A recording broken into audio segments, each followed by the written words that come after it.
freedom, control, and complete confidence. It helped put some self-esteem back in my life. It's given me back the greatest normalcy that I'll ever have.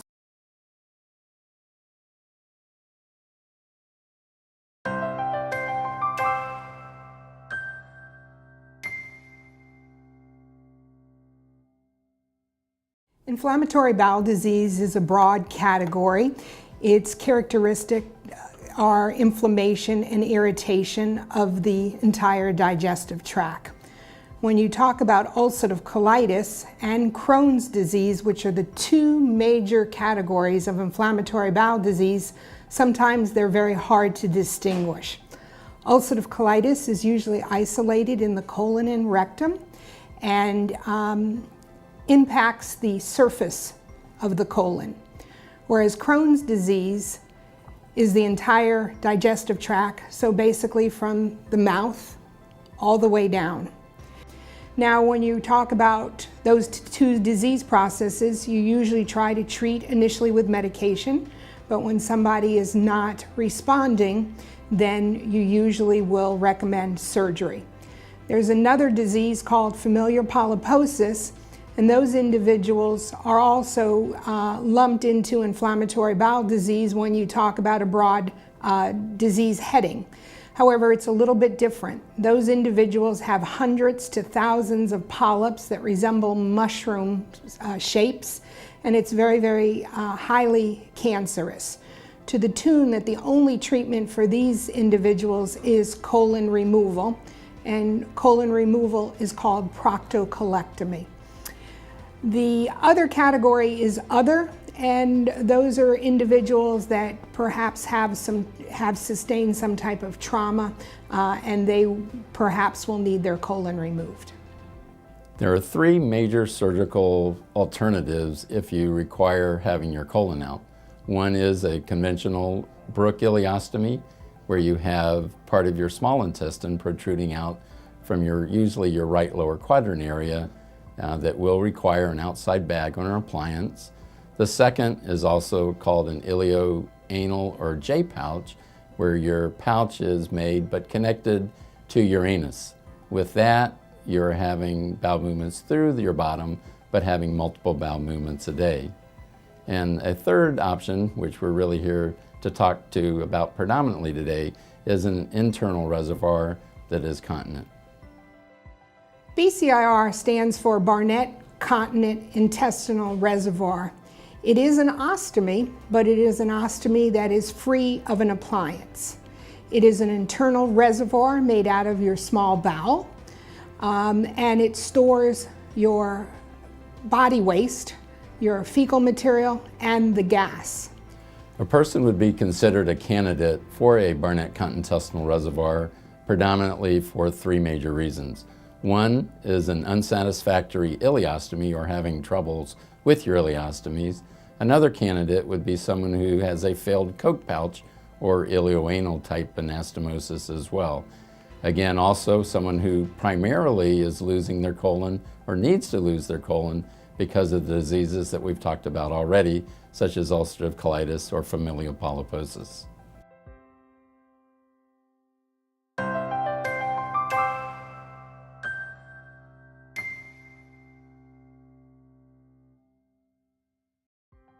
The history of the BCIR, Barnett Continent Intestinal Reservoir, actually goes back originally to Niels Koch, who came up with the idea of making a continent pouch. The BCIR is a modification of the Koch pouch. Dr. Niels Koch out of Sweden started to offer the Koch pouch back in the 60s. Unfortunately, he had a complication rate of about 40%, so it fell out of favor in the United States. There was a surgeon named William O. Barnett who himself was offering the Koch pouch, and he too was experiencing a high failure rate. He was like an engineer and looked at the surgery, the way he was creating it, and made major modifications. He was a surgeon that was active in Jackson, Mississippi, And with modifications, he named the procedure after himself and did a series of 300 before he located to St. Petersburg, Florida, and that is the beginning of our program.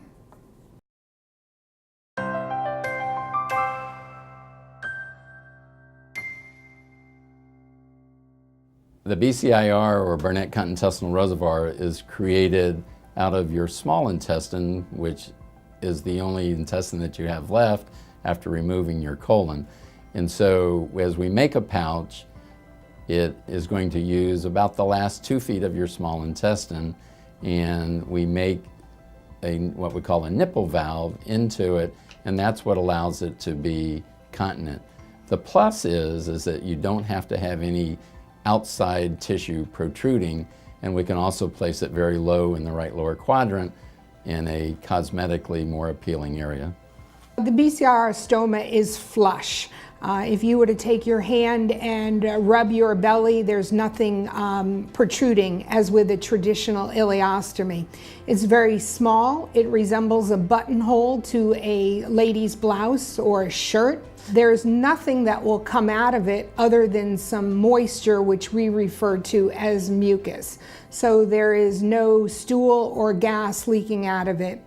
This stoma can be placed near bony prominences, whereas when you compare it with an ileostomy, you need a flat plane to anchor your appliance.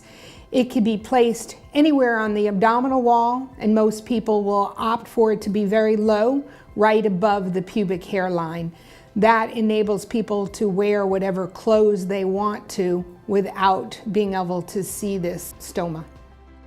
The anatomy of the pouch starts out at the skin surface with the access segment, and again, this is flush to the skin, nothing protruding.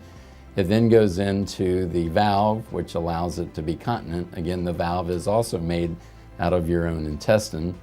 This is an inside of a pouch. When we first make the pouch, it's actually quite small, but over time grows to a size that you only have to access it or intubate it 2 to 3, maybe 4 times a day. In addition to the anatomy that we discussed so far, another significant advancement that Barnett made was adding a living collar to the pouch. So as the collar, which wraps around your access segment, fills, it actually tightens up. You always say it's like a necktie tightening up around your neck. So as your pouch fills, collar fills, it gets tighter and helps it stay continent.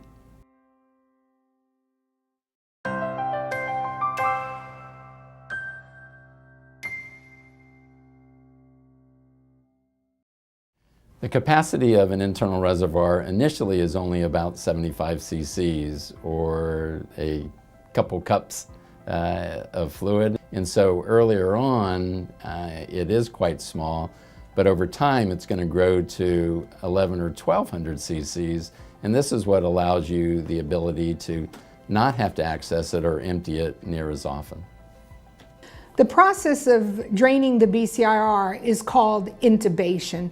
It is something that the individual will master before they're discharged from the hospital. It's something that takes minutes to perform once you gain your confidence.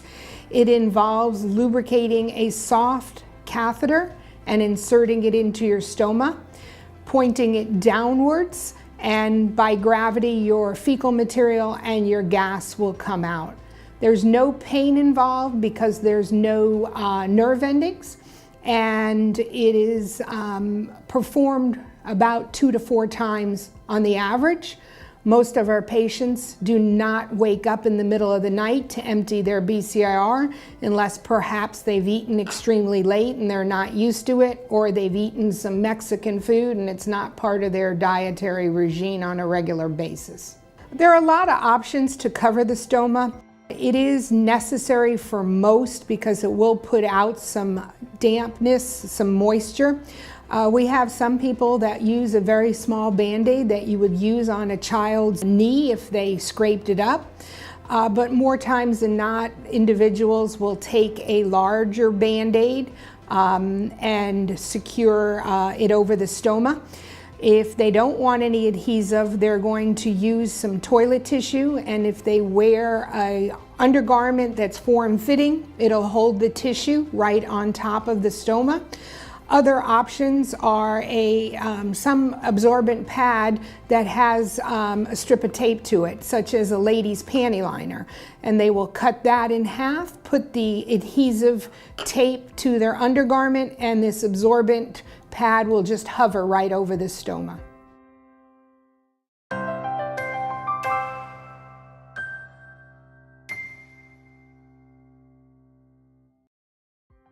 As far as discomforts, when it's first created, you're going to have the typical surgical pain. We do keep you well medicated in the hospital. We like people not to experience peaks and valleys. That certainly comes with any type of surgery. As you recover, that will be less. And when you go home, there is going to be a period where you're going to have increased gas. The logic between that is you have a very small BCIR. We have surgically obstructed you by the valve and collar. Nothing can get out, so you're going to feel that gas ricocheting. We don't want you suffering though, so we are going to have you intubate frequently and put you on a schedule so your BCIR gradually enlarges. As with any major abdominal surgery, there are always associated risks. The most complex one are fistulas and slip valves. Both require surgical intervention more times than not. A fistula is an abnormal communication. The body is smart, and what happens with a fistula is the body allows a tunnel to be created, and it goes to a weak spot in the body. A weak spot can be a potential old drain site or a midline incision. So with a fistula, you will see some abnormal drainage. It could also go to the valve and collar mechanism, and so in that situation, you're going to have somebody that has incontinence. A slip valve is a complication that will have symptoms such that the individual has difficulty putting the catheter in. It is a valve collar that is unraveled. Some other risks of the procedure that are certainly less complex and can occur with any type of major abdominal surgery are your kinks and your obstructions. The diameter leading into the BCIR is such that body waste and food can travel with peristalsis. With a kink or with an obstruction, you get a backup. Symptoms of an obstruction is going to be abdominal pain, tender abdomen, usually nausea and vomiting. But with a person that has a BCIR, they're not going to get any bowel content out of their BCIR. Usually we'll tell them to go to the local emergency room. It doesn't necessarily mean a trip back to St. Pete because any surgeon that feels comfortable going into your belly should be able to take care of it. Other potential risks or discomforts are associated with some scar buildup in the access segment. You have to introduce a catheter into the BCIR. The body does have a normal protective mechanism where it develops scar tissue, and it can make the lumen narrow. So you'll usually have a patient that will say, every time I insert the catheter, I'm feeling discomfort, or I'm noticing some bleeding, or I'm having to fight to insert the catheter. It's a very simple day type of operation, but that is something that could occur, although it is not common. It's referred to as stoma stenosis, and it causes intubation difficulty. You can get a normal GI flu. Symptoms are going to be just like anybody else, but with somebody that doesn't have a large bowel, the risk of dehydration is much more severe. And so our motto is drink, drink, drink, and drink some more. You also can get pouchitis. We don't really understand pouchitis. If we were to scope a pouch, the inside of the lining is angry, friable, it has some ulcerations, just doesn't look healthy. If we were to do a stool culture, there's no organisms, but it does respond to antibiotics. We will get a phone call from an individual who's back home, and they'll say, I usually drain my pouch 2 to 3 times in a 24-hour period, and it's not even 11 a.m. and I've had to go to the bathroom 5 times because my inside sounds like a washing machine. At that time, we're going to ask them if anybody's sick in the household, because you still can get food poisoning, etc. But if it's only them and it's mimicking a flu, we'd rather be proactive than reactive, so we're going to order an antibiotic. We only scope pouches for pouchitis when we have somebody that's refractory to treatment. We actually did a study, it's called our 510 study, and this really put down kind of in black and white what the patients can expect. And so we do know what your potential problems are going to be. So again, big numbers, about 80% of patients really require no subsequent surgery, and about 20% will require additional surgery. Out of those, 12 to 16% will require some type of major surgery, and another smaller percentage will require minor surgery. The major surgeries that we talked about earlier are related typically to valve slippage or fistulas. Minor surgeries that may be indicated, and usually just a day-type surgery, you can get that tightening up of your access, which is what we call stenosis, and this could require an opening of that. So again, big picture, 80% of patients are doing well without any significant complications other than possibly pouchitis and those types of things, and about 2 out of 10 may require some additional surgery.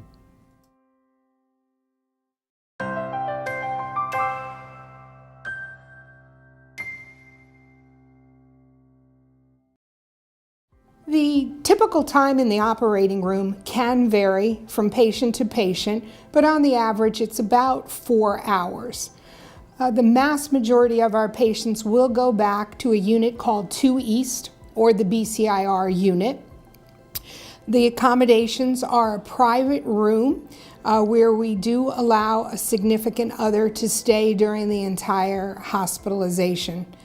The nursing staff that you will be encountered have all undergone intense training to take care of the BCIR, because we learned a long time ago that if you have a nurse that is not familiar with the various tubes, they can undo all the benefits that the doctor offered you in the operating suite.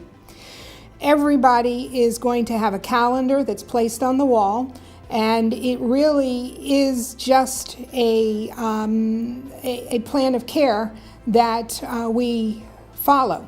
So anytime Dr. Renke walks in your room, or his nurses, they'll ask you, what day are you on? And it's something that you can easily point to.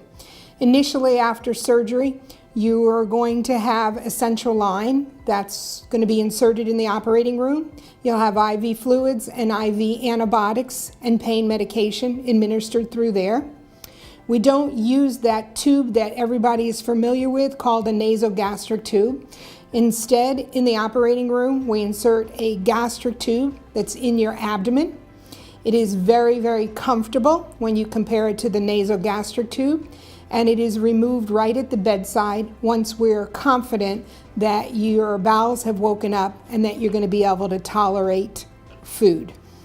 We do keep you NPO, or nothing by mouth, after surgery, because your bowels fall to sleep when we put you to sleep with anesthesia. We watch the color of your bowel contents, and when your bowels start waking up, that's when we start administering clear liquids.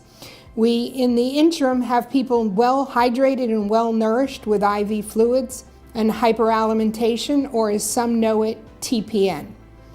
Once we start the liquids, it's usually a relatively fast progression. We go from clear liquids to full liquids, and ultimately before you're discharged, you're on a low residue diet. We tell people to chew, chew, chew, because your food has to break down in order to get through the catheter. We also tell people to drink, drink, drink, because our patients don't have a large bowel and they could dehydrate easier than somebody with a normal digestive tract. It is typically an 18 to 21 day hospitalization, And I like to describe it in separate 3 weeks. The first week I prepare everybody to understand that this is major surgery and you are going to feel like you're recovering from major surgery. You're going to need pain medicine and we are going to be giving it to you frequently.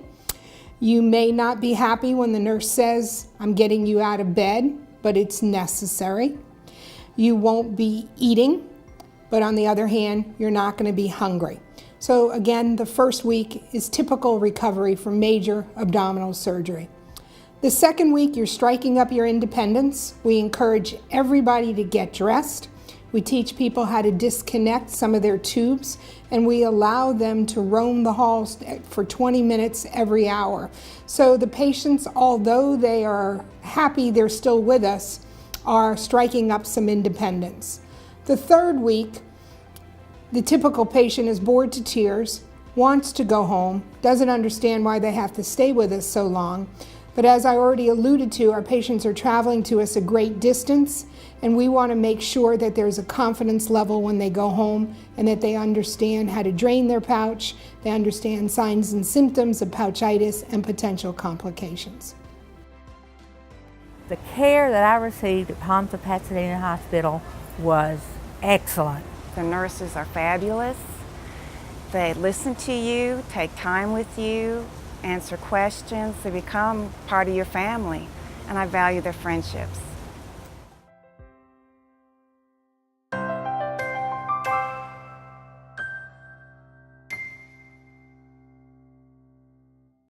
After the hospitalization, we ask patients to keep close contact. We would love to assume no news is good news, but we need a sense of security that you're thriving.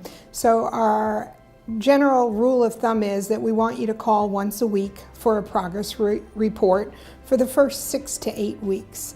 After that, we ask that you call us as needed. And as you'll usually hear from our alumni, and we don't call them patients anymore because they're out thriving, they'll usually say that when they do call us, our response time is better than their local healthcare team.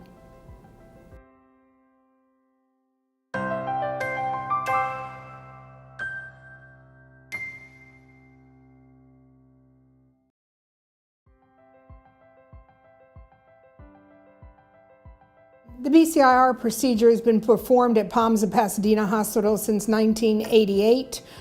We've done as a facility close to 4,000 procedures. I currently have actually performed over 2,000 BCIR procedures. Obviously some of those are redos, but and I would say in actuality that it takes more experience to do the redo operations than it does to do the primary ones.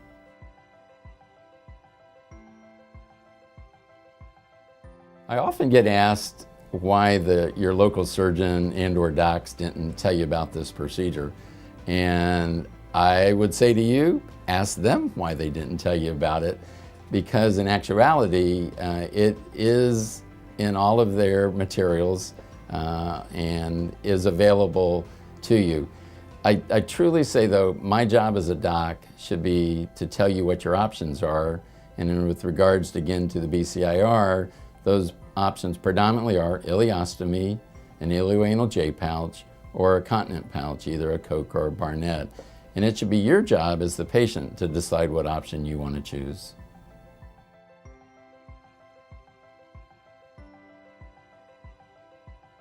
With regards to follow-up after you leave us, hopefully it's just going to be with Sue's communications to you with regards to how you're doing and I'm doing well. What I do suggest though is that all of you stay connected with your gastroenterologist. The reason for that is the gastroenterologist is the guy or gal that will be able to temporize you should you have one of the problems, in particular should you have a difficulty getting your tube in. They will be able to scope your pouch and get a tube in for you. So I'm going to ask you 3 to 6 months out to have your GI doc, who may have never scoped a pouch before, scope your pouch so he sees what an easy scoping it is, and then that way if you have to call him, he's not going to be worried about getting a tube in for you.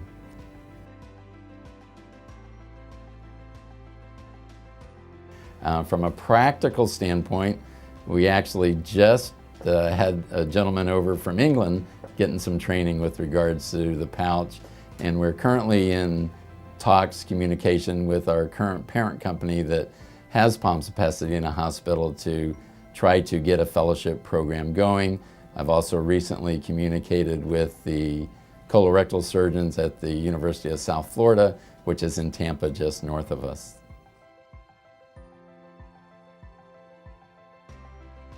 Pregnancy definitely is an option after the BCIR. We do ask that you go to a high-risk OB doctor just in case you need a C-section. One of the tests that we're also going to request is an ultrasound, because if you do need a C-section, we want to make sure that the bowel is behind the infant or the baby rather than in front of the baby. We've had over 100 women have normal pregnancies, and a matter of fact, we have one lady that had a set of twins.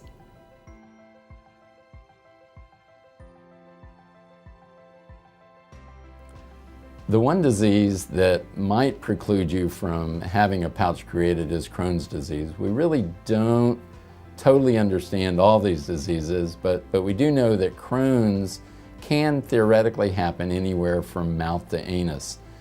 If you truly have been a patient that is just what we think is Crohn's colitis, and you've had your colon out and had an ileostomy for some time, then you will potentially be a candidate for that. Even with that, we still feel that the potential risks are greater, and we'll need to very much individualize you with regards to Crohn's.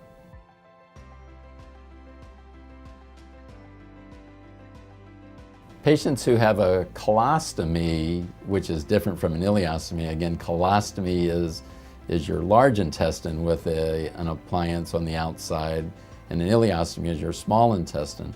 The job of the colon is to absorb water. So if you still have functioning colon doing the job it was originally built or made to do, we very infrequently would suggest having an appliance, because that would require us to take out functioning bowel or functioning body parts, and that's typically not something that we would want to do.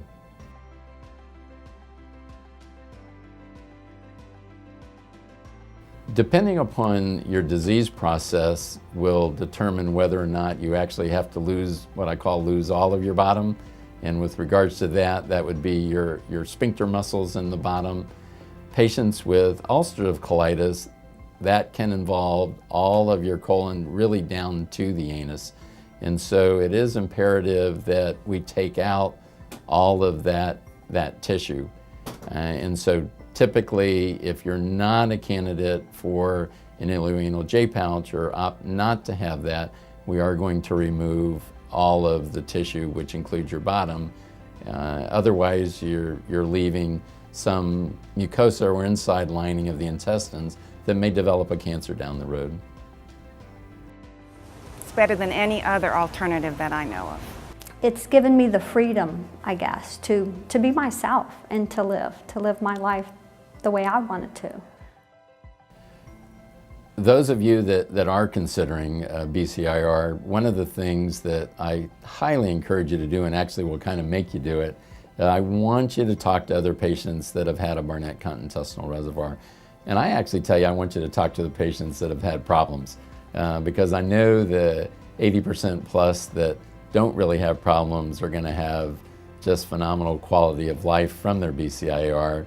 And invariably, even the patients that have had problems are asking me, if we are having to re-deal with their pouch, to do anything that you can, doc, to save my pouch.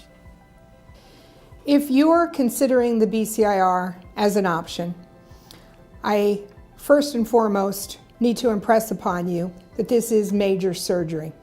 You are committing 3 weeks in order to recover here at the hospital, and then an additional 3 to 4 weeks at home.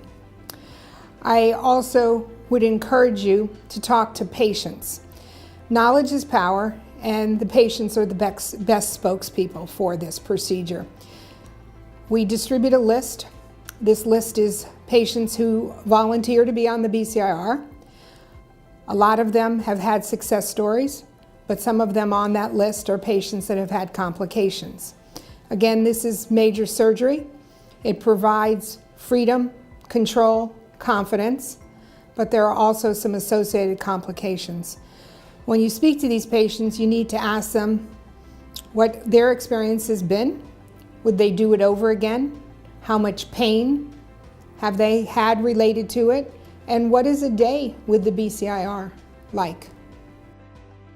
In closing, I would like to stress to you all that it is imperative that you really look at your options, and hopefully today we've discussed with you what those options are, and to make an informed decision on your part as to what option is best for you.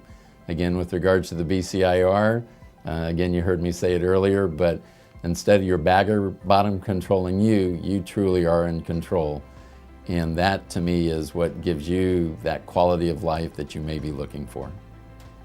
All I can say is, for those that are contemplating some type of surgery like this, please read about it and talk to our surgeons, because it's one of the best type of surgeries that you could have for our situation.